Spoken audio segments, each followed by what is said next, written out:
നമസ്കാരം. മറയൂരിലെ ചന്ദനം കൊള്ളയിൽ വനംവകുപ്പിന് നിർണായക ഇടപെടൽ.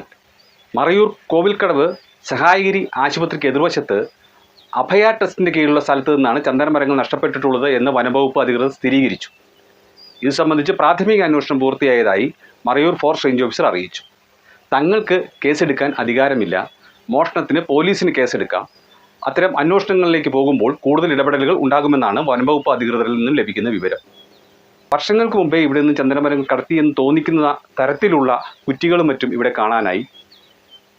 എന്തായാലും ഇക്കാര്യത്തിൽ വനംവകുപ്പ് പ്രാഥമിക അന്വേഷണം പൂർത്തിയാക്കി പോലീസ് എന്ത് നടപടി സ്വീകരിക്കുമെന്നാണ് കണ്ടറിയേണ്ടത്. സ്വകാര്യ ഭൂമിയിലെ ചന്ദനമരങ്ങൾ വെട്ടിമാറ്റുന്നതിന് പ്രദേശത്തെ DFOയ്ക്കാണ് ആദ്യം അപേക്ഷ നൽകേണ്ടത്. ഈ DFO ഉൾപ്പെടുന്ന ഒരു ട്രീ കമ്മിറ്റി ഉണ്ട്. ഈ ട്രീ കമ്മിറ്റി സ്ഥലത്തെത്തി മരങ്ങൾ പരിശോധിക്കും.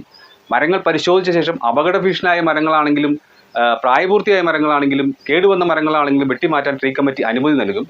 അല്ലാത്ത മരങ്ങൾ വനംവകുപ്പ് ഉദ്യോഗസ്ഥരുടെ സാന്നിധ്യത്തിൽ അവരുടെ നേതൃത്വത്തിൽ വെട്ടിമാറ്റി ചന്ദന ഡിപ്പോയിലേക്ക് കൊണ്ടുപോയി അവിടെ നിന്നും ലേലം ചെയ്ത് ഈ കിട്ടുന്ന തുകയിൽ വനംവകുപ്പിന് ചിലവൊഴിച്ച് ബാക്കിയുള്ള തുക ഈ മരത്തിൻ്റെ ഉടമയ്ക്ക് നൽകുന്ന രീതിയാണ് നിലവിലുള്ളത്. എന്തായാലും അഭയ ട്രസ്റ്റിൻ്റെ കീഴിലെ ഭൂമിയിൽ നിന്നും നിരവധി ചന്ദനമരങ്ങൾ നഷ്ടമായിട്ടുണ്ട് എന്ന് നേരിൽ നമുക്ക് ബോധ്യപ്പെട്ടു. എന്നാണ് ഈ മരങ്ങൾ മുറിച്ചു മാറ്റിയത് എന്ന കാര്യത്തിൽ കൃത്യതയില്ല. വർഷങ്ങൾക്ക് മുൻപ് മുതൽ മരങ്ങൾ മുറിച്ചു മാറ്റിയിരിക്കാം എന്നാണ് ഇവിടുത്തെ നിലവിലെ സാഹചര്യത്തിൽ നിന്ന് വ്യക്തമാകുന്നത്. ഉണങ്ങിയ മരക്കുറ്റികളുണ്ട്, പച്ചയോട് നിൽക്കുന്ന മരക്കുറ്റികളുണ്ട്, വെട്ടിയിട്ടിട്ട് ഇലകൾ പോലും വാടാത്ത ചന്ദനമരത്തിൻ്റെ ഭാഗങ്ങൾ ആ ഭാഗത്ത് കിടപ്പുണ്ട്.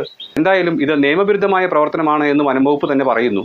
വനംവകുപ്പിന് ഇക്കാര്യത്തിൽ കേസെടുക്കാൻ നിർവാഹമില്ല എന്നാണ് അധികൃതർ പറയുന്നത്. മോഷണത്തിന് പോലീസിന് കേസെടുക്കാം. ആ രീതിയിൽ പോലീസ് കേസ് നടപടികളുമായി മുന്നോട്ട് പോകുമ്പോൾ തുടർ നടപടികളുമായി വനംവകുപ്പ് ഉണ്ടാകും എന്നാണ് മനസ്സിലാകുന്നത്.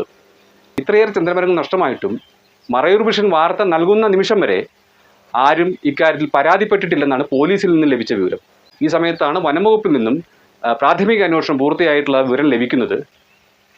എന്തായാലും ഇക്കാര്യത്തിൽ പോലീസിൻ്റെ നടപടിക്രമങ്ങളാണ് ഇനി കണ്ടറിയേണ്ടത്. പോലീസ് കേസെടുത്താൽ തുടർ നടപടികളുമായി മുന്നോട്ട് പോകും എന്ന് തന്നെയാണ് വനംവകുപ്പ് അധികൃതർ നൽകുന്ന വിവരം.